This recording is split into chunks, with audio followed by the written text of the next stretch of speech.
Así que vamos a retomar. Recuerdan que la clase anterior estuvimos con la Evelyn y ella les habló un poco de lo que era la estructura celular, de los organelos y ciertas funciones. Vamos a continuar con eso porque es súper necesario que lo aprendamos bien para que después podamos ir avanzando en los contenidos y además para que podamos comprender un poco todo lo que está ocurriendo con la crisis sanitaria. Es súper importante que ustedes sepan a nivel biológico lo que ocurre para que puedan cuestionar qué pasa, por ejemplo, con el coronavirus, cómo infecta, por qué llega a infectar a personas o a generar ciertos síntomas que, no sé, de repente ni siquiera son respiratorios, hay síntomas estomacales, ¿cierto? Entonces hay una serie de cosas que podemos ir comprendiendo en base a lo que sepamos como sustento, ¿cierto?, de la biología y de cómo comienza la vida aquí en la célula. Entonces esto también es súper importante. No crean que es contenido que está alejado de lo que está pasando ahora y de lo que ven ustedes en sus organismos también. Así que, bueno, espero que resulte bien la clase. Bueno, yo sé que sí, porque son terceros. Terceros son los favoritos. No le cuenten a nadie, pero es verdad. Así que, chiquillos, vamos a comenzar entonces con organización y estructura celular, ¿ya? Y nuestro objetivo para hoy es comprender organización y estructura de la célula, ¿ya? Se ve un poquito mal. Chiquillos, ¿ven bien el PowerPoint? Manuel me dice que lo ve un poquito mal. ¿Los demás cómo lo ven? ¿Pueden responder acá? O el que abrió el micrófono que me diga. ¿Lo ve en baja calidad? O sea, yo no lo veo baja calidad, pero veo sí una mancha al centro o no sé si puede ser el chat ahí, Sí, pero está en ahora, negro. ¿ahí se Ahora sí, ve? Ya, sí, perfecto, por lo menos no. ya. Voy a tratar de hacer entonces después las presentaciones como con más contraste, parece que está muy clarito, ¿ya?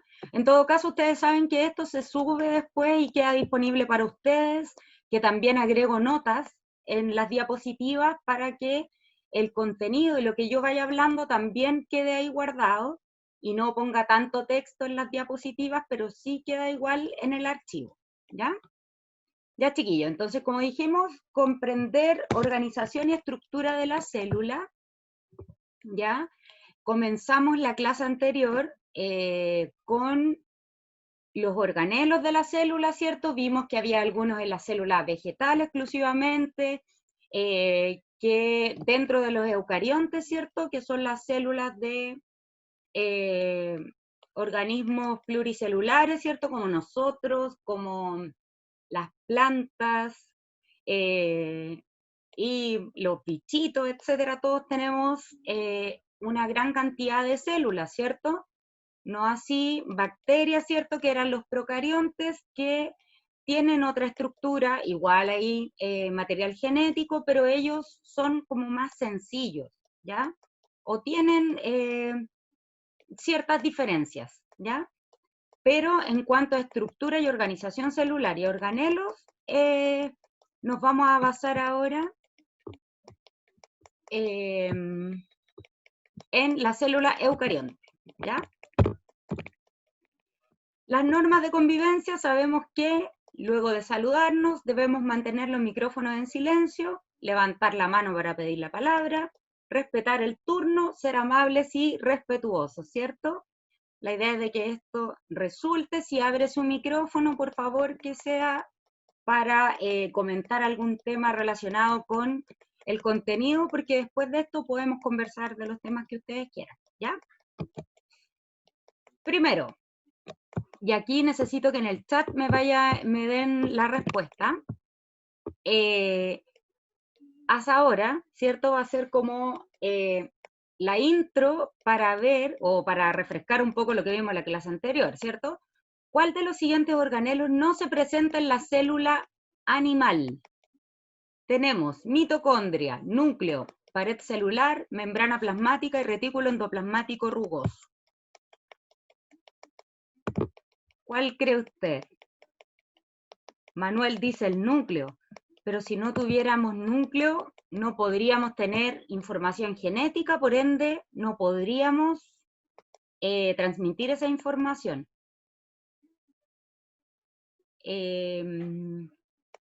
¿Alguien más? Membrana. Las células vegetales tienen membrana y las de los animales no. Mitocondria.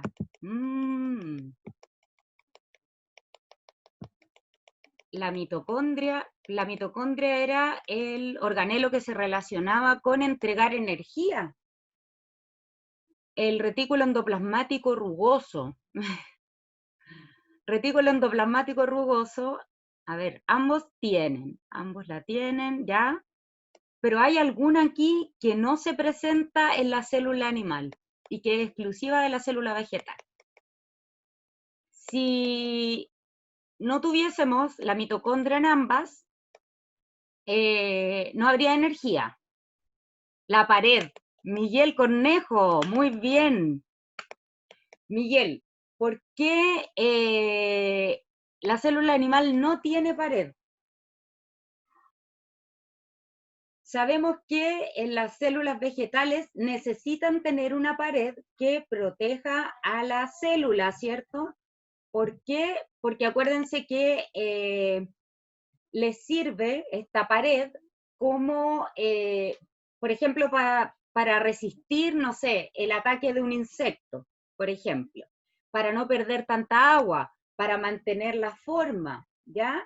La célula vegetal necesita esta pared que le da una protección extra, ¿ya? La célula animal no la tiene, pero todos los otros organelos sí aparecen, ¿ya? Así que, mi estimado, lo felicito y los demás también porque a raíz de sus respuestas pudimos ir sacando algunas y cuestionando si estaban o no estaban, ¿cierto? Alonso, la vacuola no aparece acá en el AS ahora, pero esa, hay una vacuola bien grande que es exclusiva de la célula vegetal, ¿ya? Pero los animales, la célula animal también la tiene, pero son más pequeñas. Fabián Salazar me dice, profe, ¿qué pasó ahí? ¿Alguna duda? Chiquillos, esto es netamente una pregunta que tiré al azar, pensando de que se acordaban de lo de la clase anterior. No era que otra que entregaba energía de una.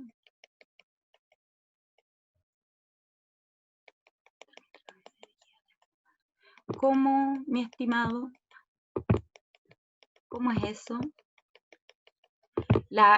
Mira, la mitocondria es el organelo que se relaciona con la energía, ¿ya? Con tener energía disponible para que la célula pueda hacer distintas funciones, ¿ya? Pero esa está en las dos células, vegetal y animal, por si acaso. Ya, mis estimados, vamos a continuar. Acá tenemos la imagen de una célula. Bueno, si no se ve muy nítido, no se preocupen porque después cuando ustedes tengan el PowerPoint lo van a ver perfectamente. Tenemos un núcleo, ¿cierto? Hay un nucleolo, que es una estructura pequeñita acá, en el centro. En el núcleo recuerden que está el ADN o la información genética. Tenemos una envoltura nuclear porque aquí no todo anda flotando como si no tuvieran un lugar específico donde ubicarse. Si bien la célula tiene una composición relativamente acuosa o como una especie de gel por dentro, por decirlo de alguna forma, que mantiene su estructura, los organelos pueden ubicarse en ciertos lugares, son un poco movibles, pero en general todo tiene su espacio dentro de la célula. Esta es el contenido que vimos con la profe Eve en la clase anterior, ¿ya? Ella les explicó lo que era el retículo endoplasmático rugoso, retículo endoplasmático liso, ¿cierto? Que, por ejemplo, el rugoso tiene relación con síntesis de proteínas, ¿cierto? Porque se relaciona con los ribosomas, que son estructuras especializadas en la transcripción del ADN y formar proteínas. Acuérdense que las proteínas son lo que nosotros necesitamos como para formar, son como los bloques que van a formar un organismo, ¿ya? Entonces son súper importantes. Yo necesito proteínas para la formación de la estructura de una célula, para formar los músculos, por ejemplo, y en realidad cualquier parte del cuerpo posee proteínas. Entonces, esta estructura, el retículo endoplasmático rugoso, junto con los ribosomas, son estructuras súper importantes para la síntesis de las proteínas, ¿ya? El retículo endoplasmático liso tiene más una función de desintoxicar, de síntesis de lípidos, porque acuérdense que en la célula también tenemos una parte que es lipídica, ¿cierto? Como grasa, por decirlo de alguna forma, ¿ya? Tenemos las mitocondrias, ¿cierto? Que es lo que hablábamos recién, que se relaciona con entregar energía a la célula, nuestra membrana plasmática, que es como el borde de la célula que va a realizar una selección de lo que puede entrar y salir de la célula, ¿ya? Es como la puerta de entrada y salida en el fondo de lo que yo necesito dentro de la célula y lo que debo desechar. Tenemos, bueno, los microfilamentos, microtúbulos, que son estructuras que van a dar una especie de orden dentro de la célula y una especie de rigidez para que todo no ande desordenado, ¿ya? Como que hace que los organelos se organicen dentro de nuestra célula, ¿ya? Esas vesículas que se ven ahí generalmente sirven para eliminar desechos, ¿cierto? Porque son como una especie de bolsita. En la célula animal, que es la que estamos viendo, no tienen un gran tamaño. En la célula vegetal teníamos vesículas, ¿cierto? Y las vacuolas que eran como vesículas, por decirlo de alguna forma, pero de gran tamaño que almacenan agua, ¿ya? Bueno, en el núcleo, ¿cierto? Dijimos que estaba el ADN o la información genética. Desde el núcleo sale esta información y se va al retículo endoplasmático rugoso, donde están los ribosomas que van a leer esa información del ADN, ¿cierto? Y la van a traducir después en proteínas, ¿ya? Pero esto es lo que vieron con la profe Eve en la clase anterior. Igual yo les voy a dejar, o les puedo mandar un archivo donde está la definición de todos los compuestos de la célula. Después, como hicimos en esta celulita, una especie de... No era que la que... Se supone que no, porque estamos en la célula animal. Ya. Los cloroplastos, sí, son solo exclusivos de vegetal y de algunas bacterias, por ejemplo, que realizan fotosíntesis, ¿ya? Esta es solamente una célula animal y es como un modelo como para que podamos ir visualizando cómo se ubican los organelos y más o menos las funciones que tienen. Después, acá, mire, tenemos nuestra membrana plasmática y lo que vamos a ver ahora es como un corte de la membrana plasmática donde vamos a ver la estructura que tiene. La Eve les habló de esto en la clase anterior igual, pero es necesario que lo comprendamos bien para que después veamos los tipos de transportes que se realizan desde el interior de la célula hacia afuera, a través de la membrana, y viceversa, lo que entra, ¿ya? Tenemos entonces los componentes de la membrana, que serían carbohidratos, ¿cierto? Tenemos algunas proteínas que están insertas en la membrana. Acuérdense que esto es una bicapa fosfolipídica, ¿ya? Donde teníamos un extremo que era como que no le gustaba el agua, ¿cierto? Que es la parte que está aquí adentro, que es hidrofóbica, y la parte hidrofílica es la parte de afuera, ¿ya? Entonces tenemos esta estructura que tiene la parte como grasa, por decirlo de alguna forma, por fuera, y la parte de dentro no es grasa y no le gusta el agua, ¿ya? Entonces, si ustedes se acuerdan, en el medio extracelular o fuera de la célula, probablemente haya agua, y dentro de la célula, en el citoplasma, también hay, ¿ya? Porque acuérdense que es una estructura relativamente acuosa, o que tiene una composición que tiene agua. Entonces la idea es que esta agua sea como repelida, bueno, no sé si está bien la palabra, pero la idea es que esta parte haga que el agua se mantenga dentro y no fluya, ¿ya? Entonces por eso necesitamos que la capa tenga esa estructura, ¿ya? Tenemos glicoproteínas, que son proteínas que tienen grasa o lípidos, no, perdón, carbohidratos y proteínas, ¿ya?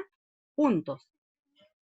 Tenemos el citoesqueleto, que es lo que nos va a dar cierta forma dentro de la célula, ¿ya? Y es lo que organizaba, colesterol también, y todas estas estructuras cumplen ciertas funciones y le dan la forma a la membrana plasmática, también le dan cierta rigidez y cierta fluidez, ¿ya? Porque no es algo 100% rígido, pero tampoco es algo que se vaya a desarmar.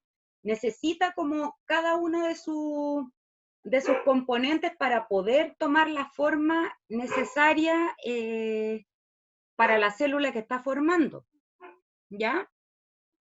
Eh, mm, mm, mm. ¿Qué otra cosa les podría explicar de acá? Esta estructura nace o se dice que es una estructura, una bicapa fosfolipídica, ¿cierto? Que es como un mosaico fluido. No sé si habían escuchado ese concepto del mosaico fluido, ¿ya? Y se descubre también en 1972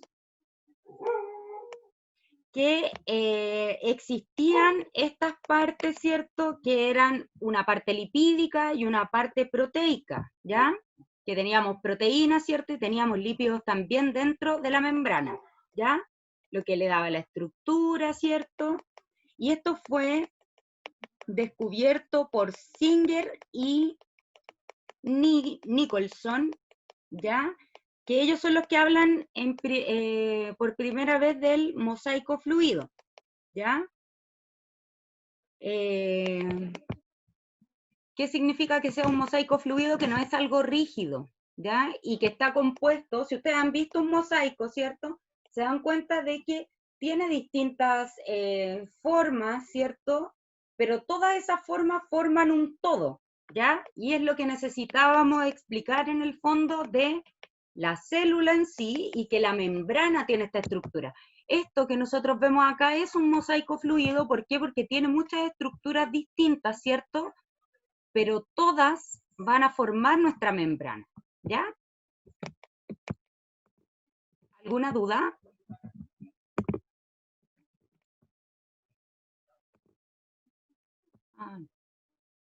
Ya. La estructura del fosfolípido, que vendría siendo estas cositas, si las ven ahí, es así, ¿ya? Tenemos la cabeza hidrofílica y las colas hidrofóbicas, o sea, la cabeza, la parte que tiene fosfato y glicerol que es como una especie de grasa.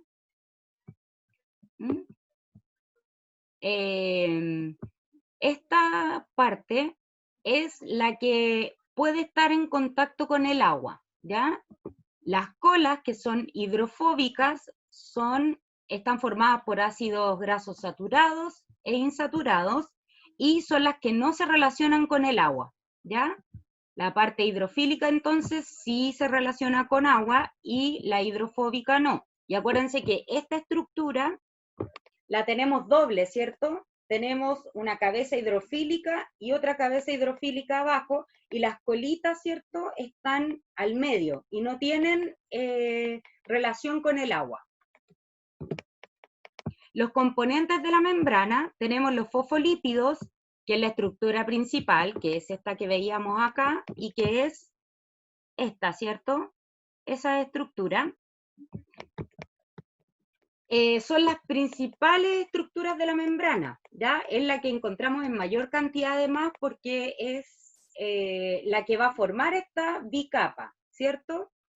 El colesterol está incrustado entre las colas hidrofóbicas de los fosfolípidos de la membrana. Si se fijan, ahí tenemos el colesterol, ¿cierto?, que está incrustado entre las colitas, ¿cierto?, de nuestra bicapa.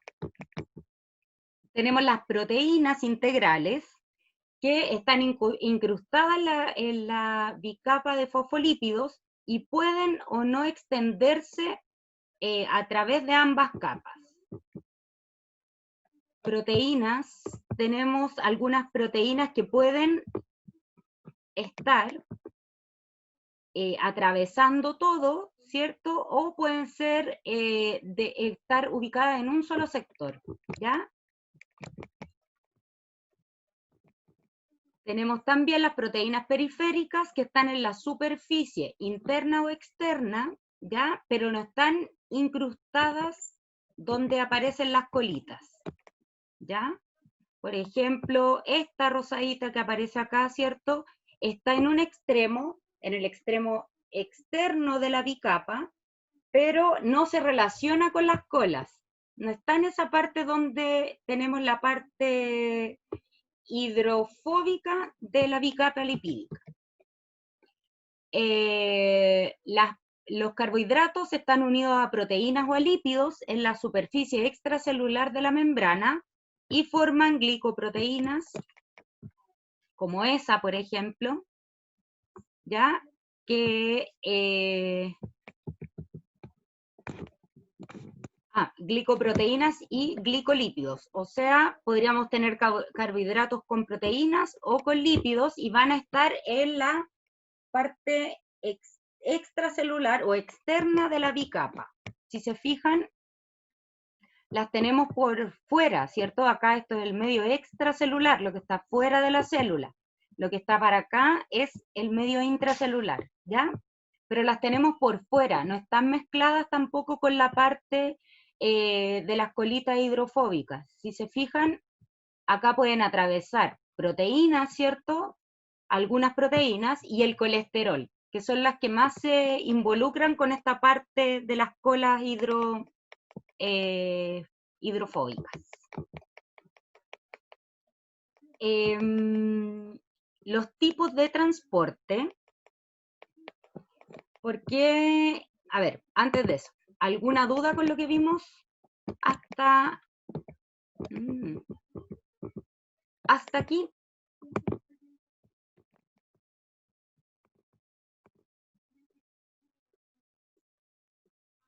¿Alguna duda, chiquillos?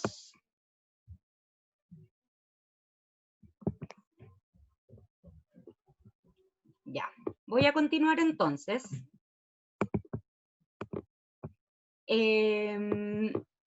Hay ciertos tipos de, no sé, por ejemplo, nuestra célula necesita oxígeno, ¿cierto? Al igual que cualquier organismo, si se fijan, la célula va a tener un metabolismo, ¿cierto? Se va a reproducir, necesita respirar igual que cualquier organismo más grande. Entonces, por ejemplo, el oxígeno puede pasar directamente por entre medio de la capa, de la bicapa lipídica, ¿cierto? E ingresar a la célula. Pero hay otras cosas que necesitan energía para poder transportarse, ¿ya? Por el tamaño, ¿cierto? O por la función que cumplan. Entonces, existen distintos tipos de transporte a través de la membrana, ¿ya? Para yo poder ingresar cosas dentro de la célula y también para poder sacar cosas de la célula. Recuerden que al realizar metabolismo, la célula puede eliminar desechos, ¿cierto? Es lo mismo que un organismo cualquiera. Si se fijan, los organismos necesitan respirar, ¿cierto? Necesitamos energía, se necesitan nutrientes, se necesita eliminar desechos. Lo mismo hace la célula, pero ella lo hace a través de esta membrana, ¿ya? Entonces tenemos dos tipos principales de transporte, uno es pasivo y uno es activo, ¿ya? Vamos a comenzar con el pasivo entonces, que es un transporte que no requiere ATP. El ATP lo vamos a dejar, o lo vamos a decir hoy día como que es simplemente energía, ¿ya? La energía que va a utilizar la célula, o sea, la célula, para poder transportar ciertas cosas. En el caso del transporte pasivo, no necesita energía, ¿ya? Por ende, es fácil que ciertos iones o ciertas sustancias puedan pasar directamente a través de la bicapa lipídica, ¿cierto? Que son pequeñitos generalmente, que no tienen carga, entonces no les cuesta pasar, ¿ya? El transporte pasivo va a ser un proceso que va a favor del gradiente de la concentración. Y aquí yo me quiero detener un poco porque yo no sé si ustedes recuerdan los ir a favor o en contra del gradiente de concentración. Eso lo deberían haber visto en primero, probablemente, pero yo no sé si lo recuerdan bien, entonces igual la idea es que vamos aclarando dudas ahora y se los voy a explicar de una manera, a ver, gráfica o más lúdica para que lo entiendan. Cuando vamos, o cuando las sustancias van a favor del gradiente de concentración, es como que todos fuéramos en el metro lleno, se para en una estación y cuando la gente quiere bajar, empieza a empujar y hacen que de repente uno salga del vagón del metro sin ni siquiera ser donde tú te ibas a bajar. ¿Por qué es fácil de que tú te salgas? Porque el gradiente de concentración se va a mover desde donde hay más hacia donde hay menos para llegar en algún momento a un equilibrio. Entonces, si yo voy en el metro lleno, probablemente sea mucho más fácil que me empujen y yo me salga del vagón a que me mantenga dentro, porque la concentración, ¿cierto?, está dentro del vagón del metro. Entonces, cuando hablamos de transporte pasivo, va a favor del gradiente de concentración, o sea, va de donde hay más hacia donde hay menos, ¿ya? En este caso, cuando hablamos de la difusión simple, lo que se esté transportando hacia el interior de la célula va a ir a favor del gradiente de concentración, ¿ya? O sea, desde donde hay más hacia donde hay menos, ¿ya? En la difusión simple pueden pasar moléculas o partículas sin carga, ¿ya? Lo que pase por acá en la difusión simple puede ser el oxígeno, el nitrógeno, el dióxido de carbono, el alcohol y el agua. Son las que pueden pasar directamente, ¿ya? A través de esta bicapa. No necesitan utilizar energía, no tienen una carga, ¿cierto? Entonces pasan súper fácilmente hacia el otro lado de la membrana.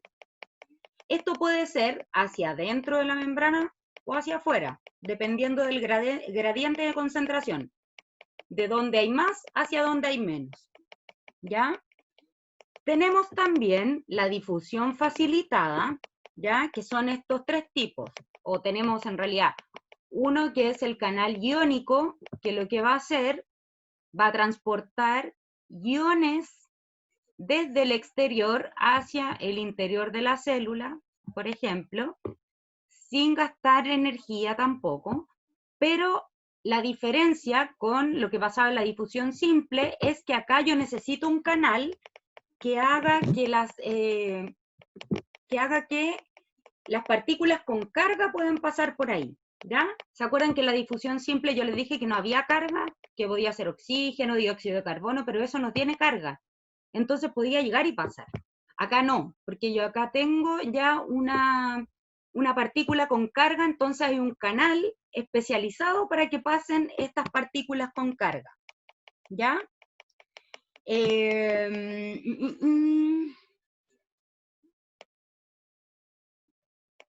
Hay carriers, se les llama carriers, que transportan sustancias que tienen un mayor tamaño, ¿ya? Esa es la función. Acá no necesariamente tienen que tener carga, no tienen relación con eso, pero sí con el tamaño. No podrían pasar por difusión simple, porque si se fijan, esta estructura que yo tengo acá es mucho más pequeña que la de acá. Entonces, para que puedan pasar ciertas sustancias, necesito que haya algún puente o algo que me ayude a que estas sustancias pasen de un lugar a otro, ¿ya? Acá entonces es por eso. Yo tengo mis sustancias de mayor tamaño y existen estructuras que van a ayudar a que puedan pasar de un lugar a otro, ¿ya? En este caso, supongamos que, no sé, una proteína, por ejemplo, que tenía un mayor tamaño y que hace el carrier, la toma y ayuda a que entre, ¿ya? ¿Alguna duda hasta aquí?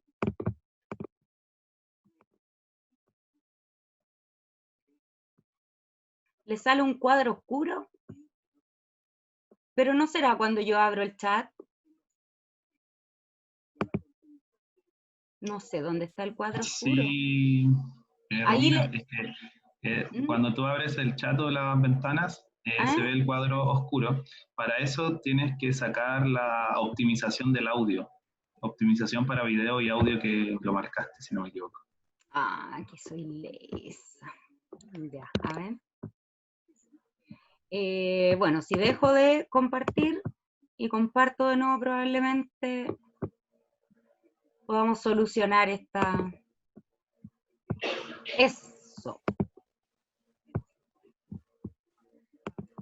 Ya. Ahí sí, ¿o no? Sí, ahí sí, súper. Perfecto. Muchas gracias. Ya. Chicos, ¿alguna duda con lo que vimos hasta ahora?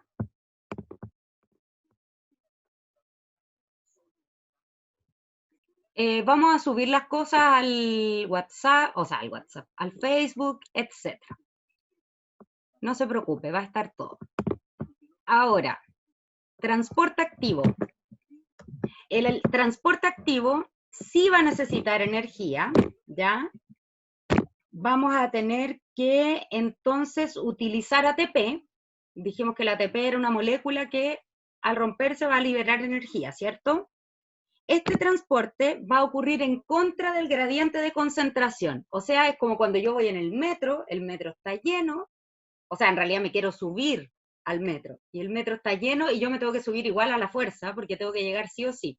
Voy en contra del gradiente, ¿cierto? Porque la concentración va a estar dentro del metro, del vagón del metro, y yo me tengo que meter igual. Es lo que hace entonces el transporte activo. Por ejemplo, el caso de la bomba de sodio-potasio, que es la que se utiliza principalmente en el impulso nervioso, ¿ya? Necesito que en algunos casos ingrese el sodio cuando el impulso nervioso va a comenzar a transmitirse. Y después sale el potasio. Pero todo esto necesita de energía, ¿ya? Entonces, ¿qué es lo importante acá? Acá saber que necesito energía primero que todo, y que va en contra del gradiente de concentración, a diferencia del transporte pasivo que no necesitaba energía e iba a favor del gradiente, o sea, de la mayor concentración hacia la menor, ¿ya? Acá tenemos la imagen, pero no se ve tan clara.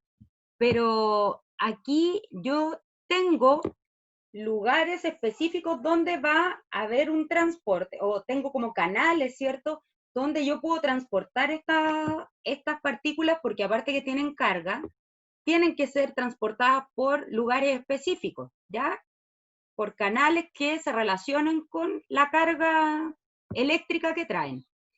Y necesito utilizar energía porque se van a abrir estos puentes, van a pasar información desde un lugar donde está, como vamos en contra del gradiente, necesito que pase como lo mismo del metro, que pase con fuerza y gaste energía para meterse al metro igual. Entonces, por eso necesito el ATP en este caso, ¿ya? Yo me voy a cansar mucho más si me quiero meter a un vagón lleno, a que me saquen de un vagón lleno que me voy a ir sin oponer resistencia, ¿cierto? Pero en el caso de que yo me quiera meter donde está toda la gente, voy a gastar energía, porque eso implica un esfuerzo, e implica un esfuerzo para la célula también, ¿ya? ¿Alguna duda hasta acá?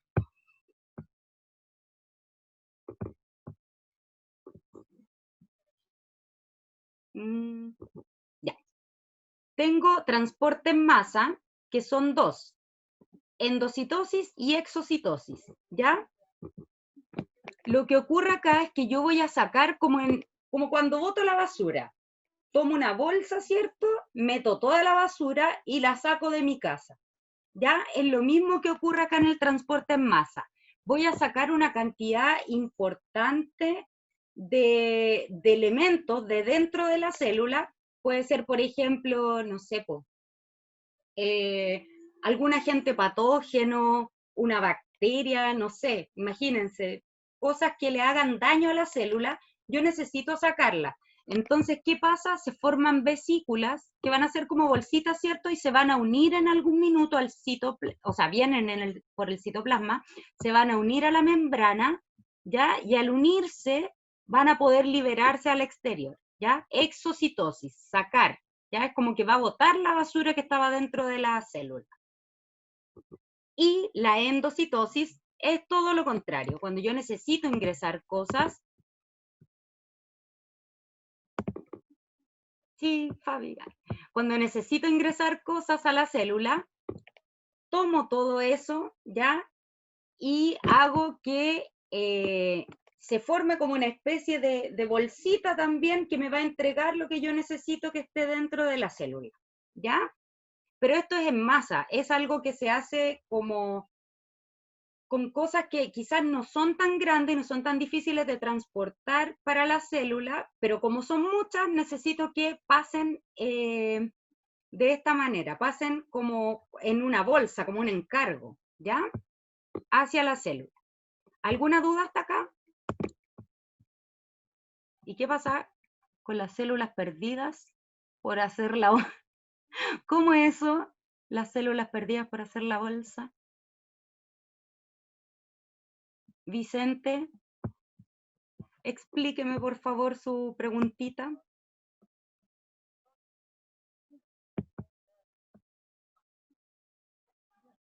Células perdidas. Es que las células no se pierden porque estamos en una célula. Lo que estamos haciendo es, claro, pero como son elementos de la misma bicapa lipídica, lo que yo estoy perdiendo o lo que se ocupa es parte de la célula. No es que yo ingrese células porque yo estoy dentro de la célula trabajando. Es como que mi casa fuera la célula y me llega un recado, o sea, no sé, un encargo. Entre ese encargo viene en una bolsa, en una caja, etcétera, hacia la casa, y la casa viene siendo la célula. Lo mismo que cuando boto la basura. Saco cosas de dentro de mi casa hacia el exterior, ¿cierto? En una bolsa, pero no son células, sino que son partículas simplemente que se mueven y el exterior y el interior de la célula, ¿ya? Y chiquillos, tenemos acá un cuadro comparativo que lo voy a dejar de tarea, ¿ya? Que habla, criterio de comparación, dirección respecto del gradiente de concentración, transporte pasivo, transporte activo. Acuérdense de lo que hablábamos, cuando va, o lo del metro, que es como lo más gráfico. Si yo me quiero meter al metro lleno, voy a necesitar energía, ¿cierto? Y voy a ir en contra del gradiente, transporte activo. Y así, ¿ya? El uso de energía, ¿cuál de estos dos tipos de transporte usan energía? La participación de la bicapa de fosfolípidos, ¿ya? ¿Cómo participa? Si a través de una difusión, si tiene canales, etcétera. Participación de las proteínas de membranas y ejemplos, ¿ya? Esto se lo voy a subir todo al Facebook ahora y con esto daríamos por terminada esta clase. No sé si hay alguna duda. ¿No? Manuel, ¿entendió bien? ¿Usted que tenía dudas? Ya, chiquillos. Entonces, sí, la clase queda grabada, la suben después al Facebook también y yo les voy a subir el...